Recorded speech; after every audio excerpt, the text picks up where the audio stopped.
On this episode of the Infowars News Blitz, QuantCast Blacklists Infowars as fake news. Hillary Clinton reemerges like death warmed up, and China pressures tech firms to police internet. That and a lot more, so stay tuned.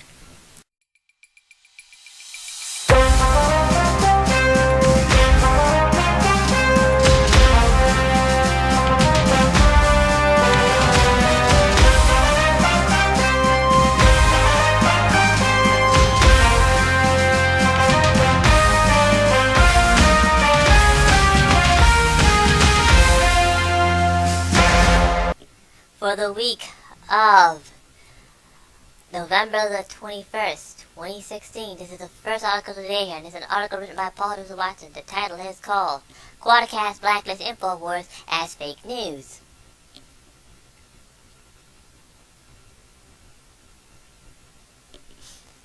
Sorry about that, folks. I'm just checking the date here. Okay, QuantCast, excuse me, Blacklists Infowars as fake news. Free speech, Purge accelerates. Underneath it says, establishment media king of fake news appoints themselves moral authority over identifying fake news. Excuse me, sorry about that. QuantCast says Blacklists Infowars from the top of its traffic websites as the establishment attempts to silence opposing voices by declaring conservative outlets fake news accelerates. After routinely appearing on the top of 200 websites in the world at one stage, being ranked 168th biggest website on the planet, Infowars has now been delisted and hidden alongside porn sites. Fake news websites are allegedly questionable content. The screen shows how Infowars appeared on QuantCast before it completely got purged. And you can see the pictures here. After the purge, QuantCast says hidden profile. In other words, QuantCast is now threatening Infowars, which many media outlets have credited with having a major impact in helping the President-elect of the United States beat Hillary Clinton as a illegitimate or fake website.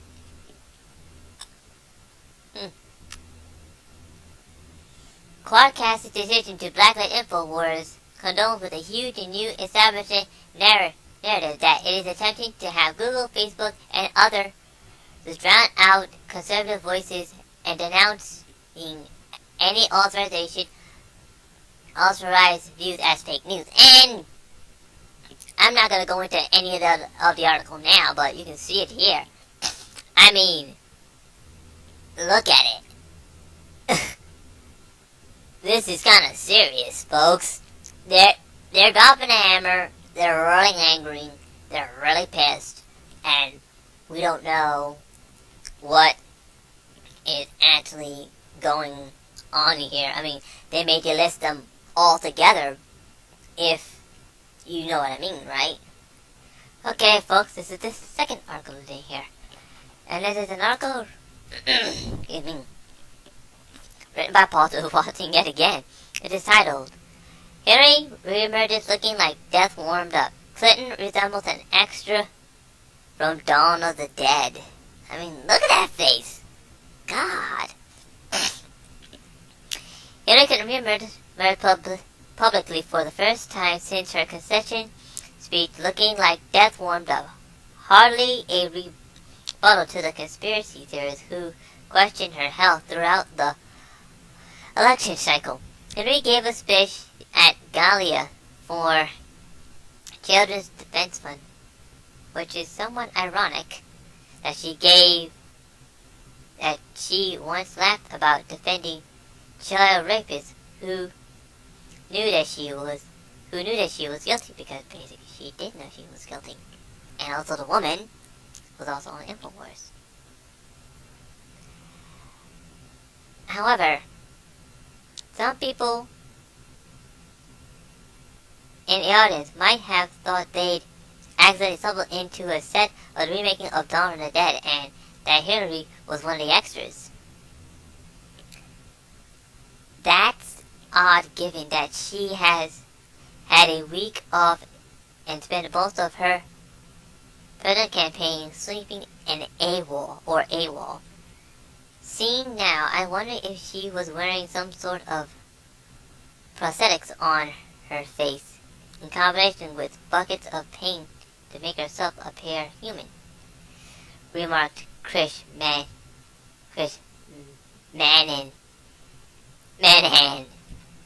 It isn't going to make it to see Trump's inauguration, one Twitter user joked.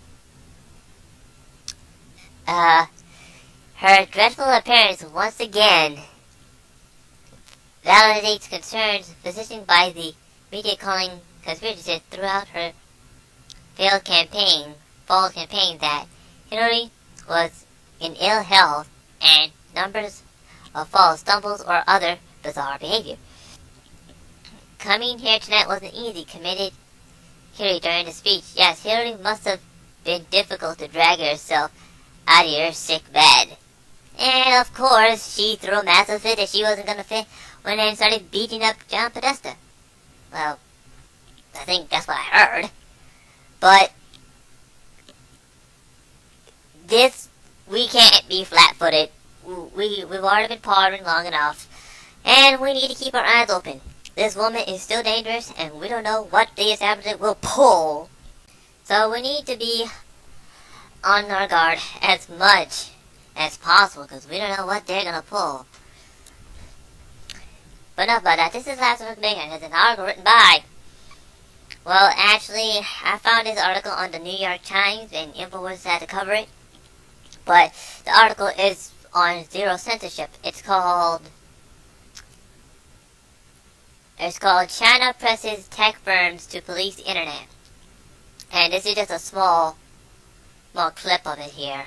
I mean, sorry, can't get into it. Because you have to join to get to read it. Anyway, pictures of an internet where tech companies are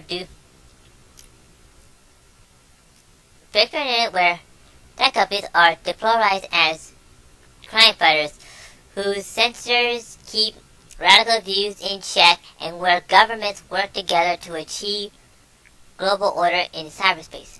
This is China's vision, and a third annual World Internet Conference that ended Friday was aimed at polarizing the view to tech executives and government leaders who are assembled here from around the world. China's efforts to promote its conception of the internet had fresh